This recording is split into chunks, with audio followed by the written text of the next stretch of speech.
Ta gloire est tangible en ce lieu. De grandes choses vont arriver. Le surnaturel est activé.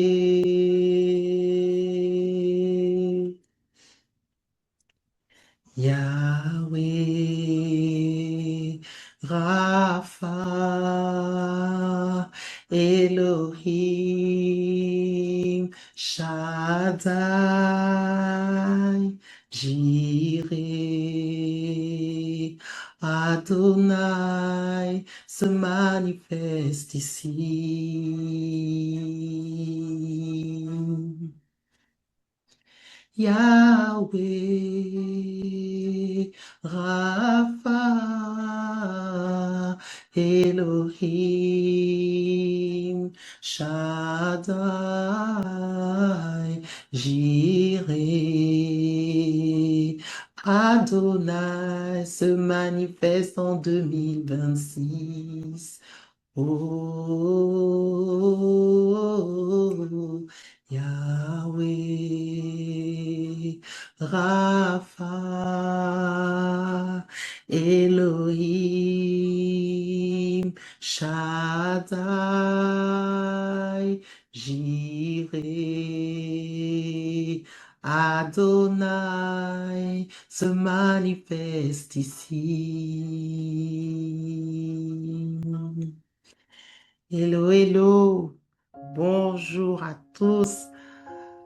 Je vous souhaite vraiment pour démarrer une très, très, très belle année 2026. Euh, dans une belle année 2026, dans les grâces de Dieu, dans l'amour de Dieu, dans la protection de Dieu, dans ses bénédictions abondantes, dans sa divine volonté. Je suis très heureuse vraiment de pouvoir vous retrouver. Je sais que ça fait un moment que je n'ai pas partagé avec vous et j'avais besoin de prendre aussi ce temps vraiment de retrait, de rester vraiment aussi dans la présence du Seigneur. euh, Parce que voilà, j'avais besoin de me ressourcer auprès de l'Éternel, j'avais besoin vraiment d'être aussi à la montagne pour comprendre aussi quelle était sa volonté, qu'est-ce qu'il voulait que je fasse, comment il voulait aussi que je continue ou je poursuive cette œuvre pour sa gloire. Donc vraiment, je remercie le Seigneur qui me donne encore l'opportunité de pouvoir vous parler. On aura beaucoup, beaucoup de choses sur lesquels on va pouvoir partager. J'espère que cette année, il y a encore pas mal de choses, je pense, sur lesquelles le Seigneur est en train de m'accompagner. Et comme je dis, ici, c'est pas forcément, vraiment, je ne viens pas avec, en disant que je maîtrise ou je connais, mais vraiment, on vient avec l'Esprit de Dieu. Voilà pourquoi, dès le départ, on demande déjà la manifestation de Yeshua. On demande que le Seigneur lui-même se manifeste ici et que ce soit sa voix que vous entendiez, pas la mienne. Donc, vraiment, je bénis le Seigneur pour chacune de vos vies. Je bénis le Seigneur pour vous qui avez été nourris par tous les différents épisodes de ce podcast dans lequel vraiment le Seigneur, je pense, nous nourrit. Parce que quand je parle, il ne fait pas que vous nourrir, mais il me nourrit également. Il me donne des rémas, vraiment une compréhension de sa parole que je n'avais jamais expérimenté. Et vraiment, pour la petite histoire, il y a encore quelques années, j'avais beaucoup de mal, moi, à me concentrer pour lire la Bible. Vraiment, quand je commençais, parfois, je m'évadais dans ma tête et c'était compliqué. Et vraiment, le Seigneur me donne des challenges pour rentrer dans sa parole, pour la comprendre. Et il me permet de la comprendre aussi vraiment par le Saint-Esprit qui m'amène parfois à m'attarder sur des détails et me fait comprendre les choses d'une manière que je n'avais jamais compris. Et c'est vraiment, je remercie le Seigneur pour ça et je crois qu'on aura la possibilité d'avoir ces temps d'échange-là. N'hésitez pas à vous abonner, vraiment abonnez-vous. N'hésitez pas aussi à poser des questions ou des points sur lesquels vous aimeriez qu'on puisse échanger. Donc voilà. cette année, on va avoir l'occasion de parler de beaucoup de choses. Je l'espère par la grâce de Dieu, parfois des sujets qui sont un peu plus personnels et sur lesquels le Seigneur, à partir de challenges que j'ai pu vivre, vraiment les enseignements que j'ai pu en tirer, les postures que le Seigneur m'a demandé d'avoir et je vais pouvoir vous partager parce que vous savez, le témoignage, ce n'est pas seulement, on va dire, le miracle que le Seigneur a accompli, mais c'est aussi l'enseignement que le Seigneur nous a donné de tirer d'une situation particulière pour nous faire grandir. La manière dont le Seigneur aussi nous a étirés et qui nous permet de continuer de grandir avec lui, de marcher avec lui. Donc vraiment, je remercie le Seigneur parce que c'est lui qui a créé ce podcast, c'est lui qui a mis en place la bonne part, cette part-là, c'est Jésus, qu'il nous donne de choisir, qu'il nous donne d'embrasser, qu'il nous donne vraiment de serrer dans nos cœurs et de ne jamais nous éloigner de lui.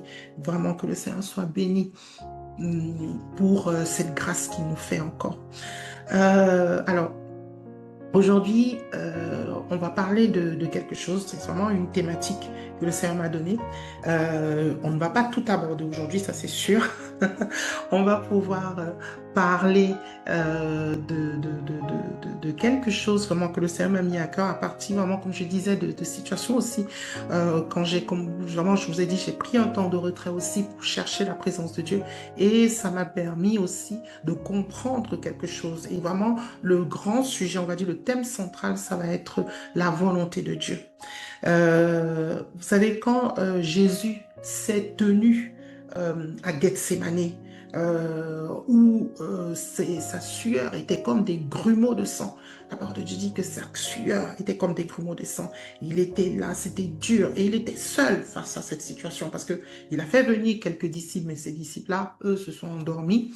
Et finalement, il était seul.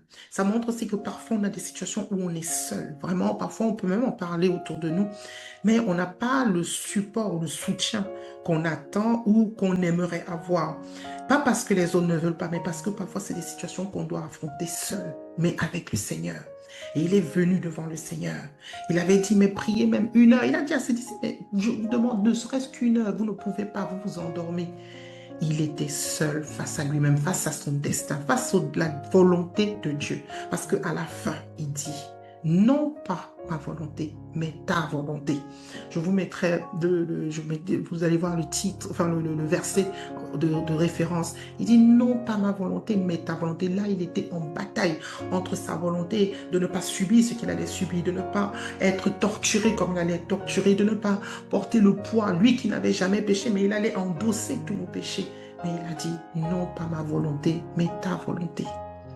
Et vraiment en méditant là-dessus, et à partir de pas mal d'histoires que j'ai commencé, que j'ai lues sur la Bible et sur lesquelles le Saint-Esprit m'a donné la grâce de méditer, et notamment, il y a 2 personnes sur lesquelles voilà, on va pouvoir revenir. Il y a eu l'histoire d'Abraham et l'histoire d'Élie, où on voit la volonté de Dieu, où on voit la volonté de Dieu qui se met en place. Et là, vraiment, le grand thème, et ce qui est monté dans mon cœur, c'était remets-nous sur le chemin de ta volonté.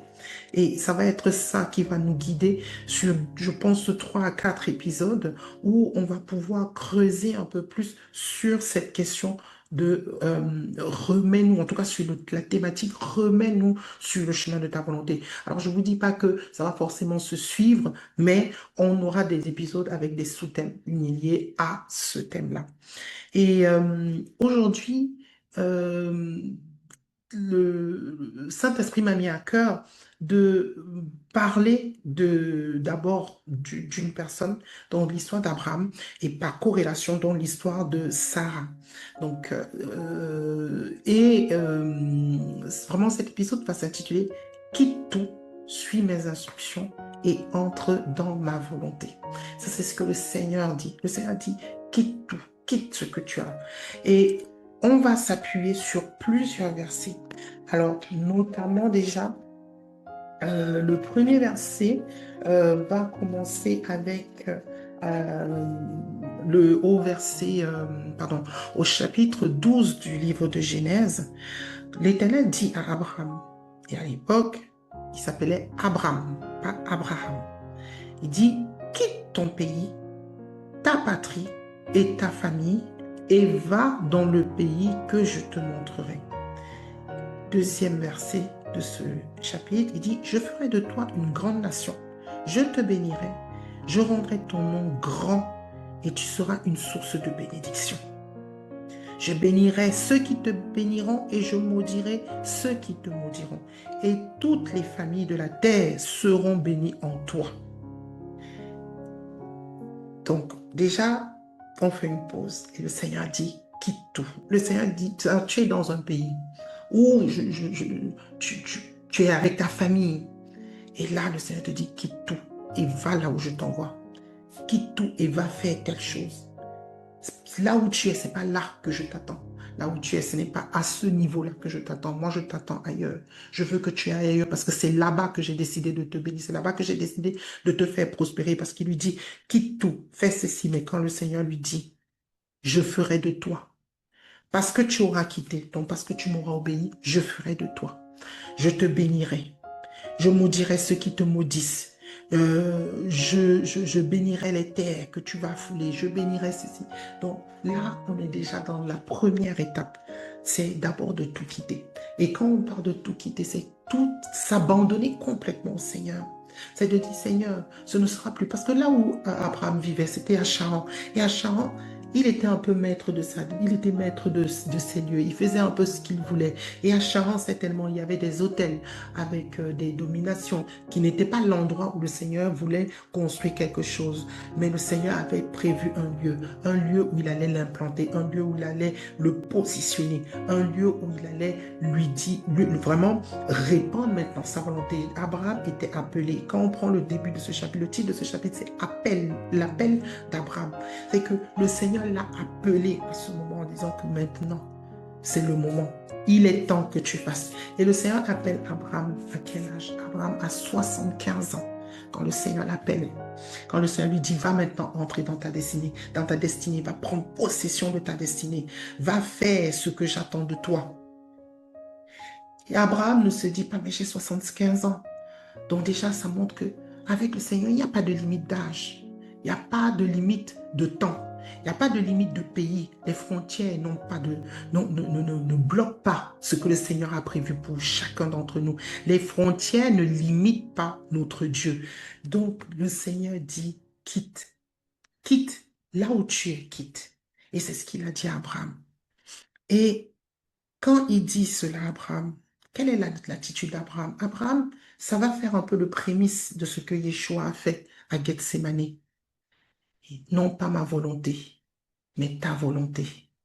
Non pas ce que je veux, mais ce que tu veux. Je vais quitter ma famille, je vais quitter les miens, je vais quitter la maison de mon père, je vais quitter ce que j'ai toujours connu, je vais aller dans un endroit que je ne connais pas. Non pas ma volonté, mais ta volonté. Et ça pose question sur quelque chose. Combien d'entre nous, le Seigneur nous a appelés à faire des choses. Le Seigneur nous a appelés à aller à tel endroit. Le Seigneur nous a appelés à agir d'une certaine manière. Est-ce que nous l'avons fait? Est-ce que nous avons dit, Seigneur, on obéit, on ne cherche pas à savoir pourquoi? Quand on lit la parole de Dieu, il n'y a à aucun moment, la parole de Dieu dit que Abraham a essayé de négocier avec le Seigneur. Ou que Abraham a dit, mais pourquoi tu veux que je parte? Abraham n'a pas questionné les décisions de l'Éternel. Il a juste obéi. Parce qu'à ce moment-là, ce qu'il avait dans son cœur, c'était non pas ma volonté, mais ta volonté. Il est parti.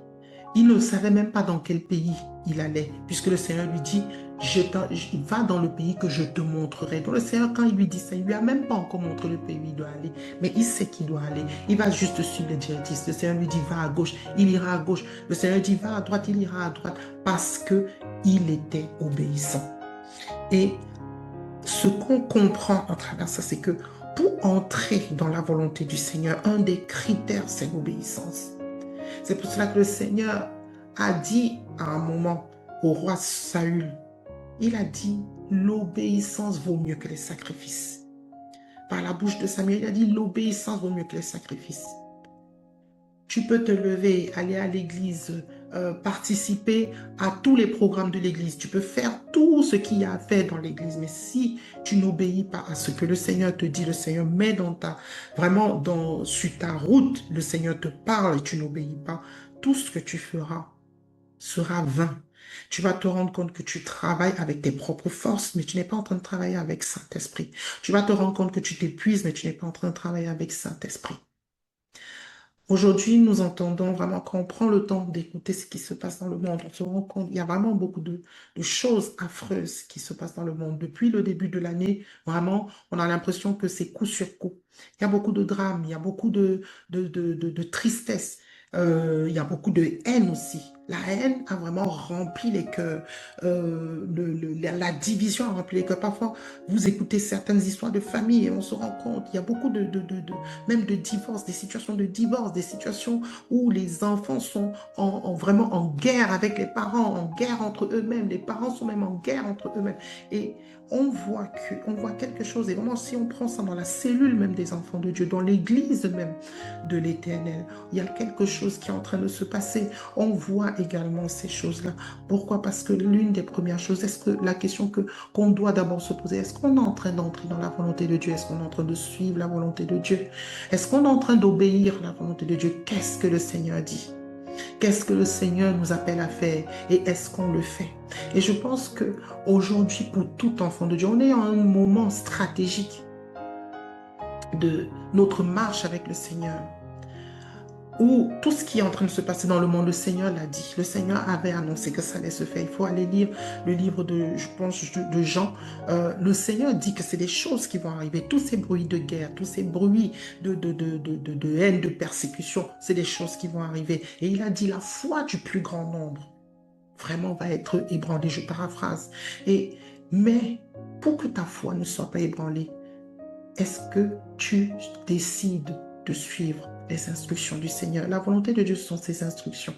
Est-ce que tu décides de l'écouter? Est-ce que tu décides de te dire, Seigneur, je fais seulement ce que tu veux. Je ne cherche pas à savoir est-ce que c'est bien. Tu me dis de faire, je fais. Même si ça allait de me coûter, je fais. Je prends sur moi et je fais parce que ce qui prime, c'est ta volonté et pas ma volonté. Abraham a obéi. Quand on poursuit la lecture vraiment de l'histoire d'Abraham, et on arrive au chapitre, au verset, pardon, je dis chapitre, mais oui, au chapitre 17, il y a une bascule. Mais avant d'arriver au verset 17, on a une situation qui se pose. Parce que le Seigneur bénit Abraham. Le Seigneur lui dit, voilà ce que je te promets. Le Seigneur lui a dit qu'il sera le père d'une multitude. Le Seigneur lui a promis tout ça, que sa femme Sarah aura un enfant. Mais il y a quelque chose qui se passe. La promesse du Seigneur a l'air de tarder. Je dis bien a l'air de tarder à venir. Pourquoi? Parce qu'elle n'arrive pas dans le temps prévu par Abraham et Sarai. Elle n'a pas l'air d'arriver sur le temps que eux ils se sont dit, ça va se passer à ce moment-là.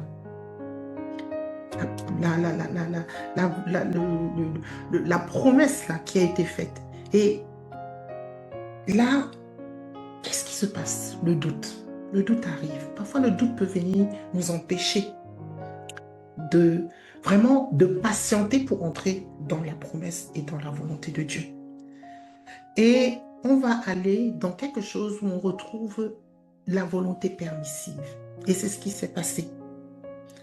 Dans cette forme de doute qui a commencé à germer, de se dire, ah, vraiment, l'enfant tarde à venir, l'enfantement tarde à venir, Sarai propose à son époux Abraham de prendre sa servante, son esclave Agar, l'Égyptienne, pour concevoir l'enfant qu'elle ne peut pas lui donner, l'héritier qu'elle ne peut pas lui donner.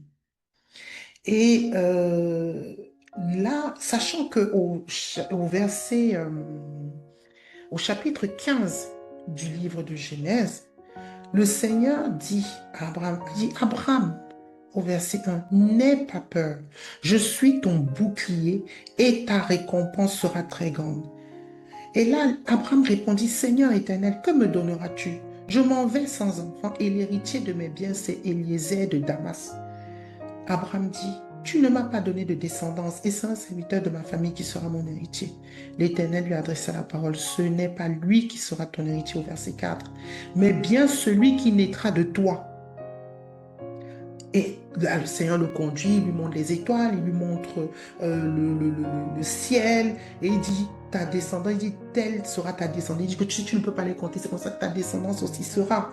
Et tout. Mais vous voyez, là, le Seigneur commence à lui dire, voilà ma promesse. Il dit, l'enfant, ton héritier viendra de toi. Donc, qu'est-ce qui se passe à ce moment-là? L'héritier viendra de toi, mais si on poursuit, Abraham et Sarai se disent, mais donc, le Seigneur nous a fait sortir de là où on était. Je n'avais pas d'enfant à ce moment-là. Je n'ai toujours pas d'enfant ici. Et là, je vieillis. Je n'ai plus la possibilité de... Je suis trop vieille. Pourquoi? Parce qu'on se limite dans le temps. Ah, je suis peut-être... on m'a diagnostiqué telle pathologie qui fait que je ne peux pas avoir d'enfant. C'est ce que les médecins ont dit. Je commence à arriver dans un âge où ça va être compliqué de faire un enfant, donc c'est impossible. En fait, l'enfant ici, je ne parle pas que de l'enfant physique qu'on peut porter, mais c'est tous les projets même qu'on a à cœur, les choses que on sait que le Seigneur a déposé ça en nous pour le faire et on se dit, mais je vais commencer par où? Ça va être difficile. Et souvent, on va prendre des chemins, des raccourcis.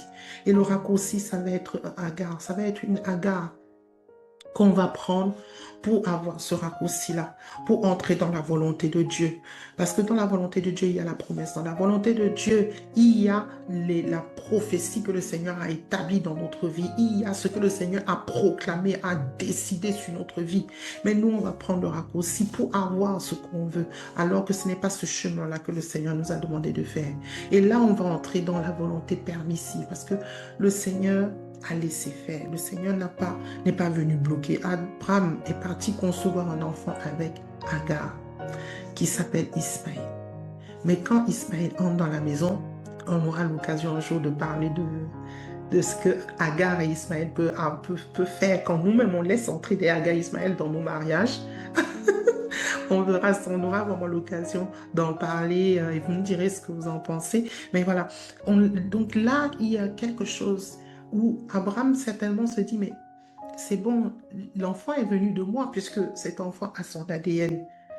Et c'est là où le Seigneur va lui dire, au chapitre 17, le Seigneur lui dit, mais en fait, ce n'est pas de lui, c'est pas de lui, c'est pas avec lui. C'est pas lui ton héritier. C'est pas avec lui que je fais mon alliance. Ce sera l'enfant qui viendra de Sarai. C'est cet enfant-là qui s'appellera, c'est cet enfant-là qui sera ton héritier. C'est avec cet enfant que je ferai je ferai mon alliance. Et il y a quelque chose de particulier quand je comptais. Je me suis rendu compte que le Seigneur vient maintenant attribuer un nouveau nom à Abraham. Pour que Abraham entre maintenant réellement dans sa destinée. Ses parents lui ont donné le nom d'Abraham, mais le Seigneur va lui donner le nom de Abraham. Et ça se passe à l'époque où Abraham a 99 ans. Entre le moment où il quitte Charan, la maison de son père, il a 75 ans. Donc à ce moment-là, à 24 ans qui le sépare du temps où le Seigneur lui a fait cette promesse. Et on peut se dire, c'est long. Et vraiment, quand je méditais là-dessus, je me suis dit, mais Seigneur, 24 ans. Et quand je regarde même par rapport à ma propre vie, il y a des choses, parfois du point de vue de la santé, où je me dis, mais Seigneur, moi je regarde, je me dis, mais c'est long. Pourquoi si je prie, pourquoi je ne guéris pas, pourquoi je demande des choses, Seigneur, c'est toujours là, etc., etc. Et je pense que si je me pose ces questions, je pense que c'est aussi des choses, parfois on a des challenges vraiment quand on regarde, on se dit, c'est long. 24 ans déjà. Et pour la petite histoire, Abraham conçoit Isaac à 100 ans. 100 ans. Donc, il a fallu 25 ans. Et la promesse est arrivée. Le temps du Seigneur, ce n'est pas notre temps. Et vraiment, c'est là où on comprend quelque chose. Pour entrer dans la volonté du Seigneur, quand il dit « Suis-moi, quitte tout, va là où je t'envoie, suis mes instructions et entre dans ma volonté », il y a quelque chose quand même de particulier. C'est que pour entrer dans la volonté du Seigneur, ça demande de la résilience, ça demande d'accepter d'entrer dans le temps de Dieu. Ça demande de quitter sa propre temporalité. Ça demande de quitter sa propre manière de concevoir les choses. Ça demande de quitter sa propre logique personnelle pour entrer, pour embrasser la logique de Dieu. La logique de Dieu n'a pas le temps humain. La logique de Dieu ne se limite pas aux 24 heures de chaque jour que toi tu vis. Toi, tu te regardes, nous, on se regarde de manière, on va dire, certainement dans la temporalité du point de vue de l'être humain. Oh, c'est pas comme ça que le Seigneur regarde les choses. Et c'est là où, quand tu entres dans une démarche d'obéissance, tu te fonds simplement dans ce que le Seigneur fait. Tu entres dans sa temporalité, tu entres dans sa conception, tu entres dans sa construction et tu ne doutes pas. Tu ne doutes pas. La- le fait que ça soit long, parfois te donner du doute. Tu te dis, mais est-ce que le Seigneur m'entend? Est-ce que le Seigneur m'écoute? Parce qu'à un moment, quand on lit cette histoire d'Abraham et Sarah, le Seigneur, Abraham dit à un moment que si tu pouvais accepter Ismaël dans ta présence, le Seigneur dit non, mais je vais bénir Ismaël parce que c'est ton enfant, je vais le bénir. Et c'est vrai. Parce que Abraham était devenu l'ami de Dieu, donc il allait bénir Ismaël. Mais ce n'était pas avec Ismaël que le Seigneur avait établi l'alliance, c'était avec Isaac. C'était avec Isaac que l'alliance devait se faire. Pourquoi? Parce que le Seigneur ne s'arrêtait pas à ce que Abraham voyait.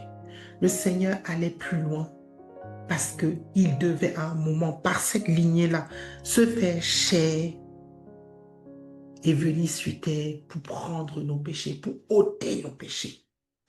Quand vous prenez le livre de Matthieu, là, le premier chapitre du livre de Matthieu, vous voyez toute la généalogie jusqu'à Jésus.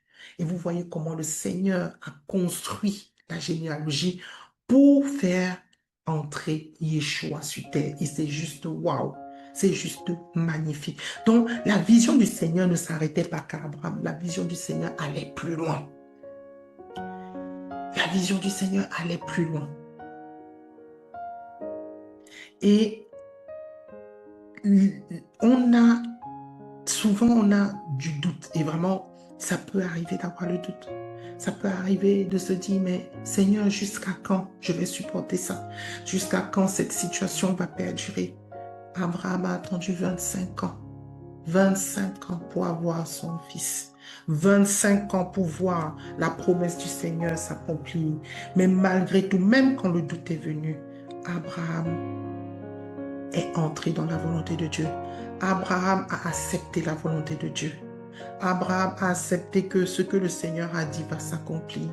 Il a eu du doute parce que la parole de Dieu dit, la parole de Dieu dit que Abraham, quand le Seigneur lui dit, toujours au chapitre 17, et précisément au verset, je vous dis ça tout de suite, au verset 16, quand le Seigneur lui dit, je la bénirai, parlant de Sarah. Il dit, elle ne s'appellera plus Sarai, mais elle s'appellera Sarah. Je la bénirai et je donnerai même un fils à travers elle. Abraham tomba le visage contre terre. Il rit et dit dans son cœur, un fils pourrait-il naître à un homme de 100 ans? Et Sarah est âgée de 90 ans. Pourrait-elle mettre un enfant au monde? Et moi, je me rappelle toujours de quand Sarah, elle a ri. Quand le Seigneur est venu, parce il était venu pour aller en mission pour détruire Sodome et Gomorrhe. Et quand il dit, oui, Sarah aura un enfant, la même année, Sarah aura un enfant. Sarah a ri. Et souvent, on retient beaucoup que Sarah a ri. Mais en fait, c'est d'abord Abraham qui a ri. Donc, Abraham a d'abord eu le doute. Et moi, je travaille beaucoup avec une Bible d'études. Et donc, dans la Bible d'études, c'est là que je découvre qu'en lisant vraiment les petits, vous savez, les petits astérisques, les petits trucs en petits caractères très fins qu'on n'arrive pas toujours à bien lire là, il faut avoir des loupes. Et c'est là que je découvre mais la signification d'Abraham, d'Isaac, pardon. Isaac signifie il rit, il a ri. Isaac signifie il a ri. Le Seigneur lui dit, si, elle aura un enfant et parce que tu as ri, tu l'appelleras Isaac. Isaac signifie il a ri. Et quand le Seigneur change le nom d'Abraham, il dit, tu ne t'appelleras plus Abraham. Vous voyez, il y a une différence. Abraham signifie père élevé, mais Abraham, ça devient père d'une multitude, père des nations. Sarai signifiait ma princesse. Elle était juste la princesse d'Abraham. D'Abraham. Elle n'était pas la princesse de l'Éternel. Et quand le Seigneur lui donne le nom de Sarah, elle devient la princesse de l'Éternel parce que le Seigneur dit, elle sera la mère des nations. Et il dit, d'elle seront issus des rois. D'elle seront issus des rois. Et d'elle a été issu le roi des rois, Yeshua HaMashiach. Et si ça, ce n'est pas beau, la volonté de Dieu. Parfois, on a l'impression que c'est long, on a l'impression que c'est dur. Et quand on transpose avec la volonté de Dieu pour nos vies, quand Yeshua, dans ce jardin, vraiment, imaginons, il doit porter vraiment le poids du monde, il doit porter les fautes du monde, il doit s'en laidir pour nous, il doit, oh, porter vraiment toute la douleur, l'angoisse des hommes, tout le péché, l'iniquité, tout ce que les hommes ont fait. Parce que la parole de Dieu dit que Dieu a tant aimé le monde qu'il l'a livré, qu'il a donné son Fils unique. Et ce jour-là, Jésus a tout pris. Et il n'arrêtait pas de dire, oh Seigneur, est-ce que tu peux éloigner cette coupe d'angoisse? Papa, est-ce que tu peux enlever cette coupe d'angoisse? C'est trop lourd. Je ne sais pas si je suis capable. Je ne sais pas si c'est... Mais il s'est dit non. Ce ne sera pas ma volonté. Ce sera ta volonté. Tu veux, je le fais. Même si c'est dur, je le fais. Et souvenons-nous, quand Jésus est à la croix, il y a quelque chose qui dit. Il dit, tout est accompli. Et avant ça, il dit, pardonne-leur parce qu'ils ne savent pas ce qu'ils font. Et quand il dit pardonne-leur, on a l'impression que c'est que non, mais tu vois, ils me font ça, mais ne leur en veux pas. Certainement, il y a de ça. Mais le Seigneur maintenant dit, j'ai pris leur faute, j'ai pris leur péché. Tu peux plus, là, le châtiment ne peut plus retomber sur eux. C'est sur moi maintenant. C'est sur moi. Et le Seigneur endosse. Le Seigneur a pris pour que la volonté de Dieu s'accomplisse, pour que par Jésus, tous ceux qui croiront en lui aient la vie éternelle. Tous ceux qui croiront en lui deviennent des enfants de Dieu, ne soient plus seulement des peuples de Dieu. À l'époque, sans Jésus, le seul peuple de Dieu, c'était le peuple d'Israël juif. Mais les non-juifs ont été admis à la table de Dieu, sont devenus enfants de Dieu. Parce que Jésus a payé à la croix, parce qu'il a donné sa vie, parce qu'il a porté nos erreurs, parce qu'il a porté nos fautes. Aujourd'hui, on a une nouvelle identité, on a une nouvelle casquette. On ne s'appelle pas Eva X ou Pierre X. Non, on s'appelle Eva Christ. Agapé, on a le nom de Dieu parce qu'il nous a adoptés. Pour quiconque a accepté Jésus comme Seigneur et Sauveur, le Seigneur t'a fait la grâce de devenir enfant de Dieu. On est l'enfant du roi des rois. On est les enfants de l'Éternel des armées. Et c'était ça, la première étape de la volonté de Dieu, c'était de quitter, d'abandonner ce qu'on connaissait, d'abandonner le monde qu'on a connu. Et c'est ça qu'il a dit à Abraham, abandonne le monde que tu as connu, abandonne les croyances de ton père, les croyances de tes ancêtres. Abandonne tout ça. Ce qu'on t'a appris quand tu étais petit, la manière de faire, les dieux peut-être même des territoires où tu as grandi, abandonne-les pour me suivre maintenant. Parce que métaphoriquement, c'est ça. Et est-ce qu'aujourd'hui, quand tu dis que tu as accepté le Seigneur comme ton sauveur, est-ce que tu as abandonné tout ça? Parce que la première étape de la volonté de Dieu, c'est que tu deviennes son enfant à part entière. Quand on est l'enfant d'une personne, ceux qui ont des enfants, vous ne perdez pas de vue. Quand vous marchez en route, vos enfants sont toujours dans votre sphère. Vous les regardez. Vous ne les laissez pas traverser la route seuls. Vous êtes toujours avec eux. Vous veillez sur eux. Certains même mettent maintenant des espèces de, je ne sais plus comment on appelle, mais des espèces de GPS pour se localiser où se trouvent leurs enfants. On a les téléphones connectés pour savoir où se trouve parce que on veut avoir l'œil sur nos enfants. Et c'est la même manière. Mais est-ce que toi, en tant qu'enfant de Dieu, tu dis au Seigneur, oui, entre dans ma vie et regarde tout ce que je fais. Est-ce que, en tant qu'enfant de Dieu, tu commences à marcher selon la volonté de Dieu? Parce que c'est, en fait, au final, c'est ça. Est-ce que tu as abandonné les choses du passé? Et quand on regarde l'histoire d'Abraham, quand Abraham quitte toute sa famille, vous allez voir que à un moment, il a essayé il a fait passer Sarah pour sa sœur. Oui, elle était sa sœur, mais c'était son épouse aussi.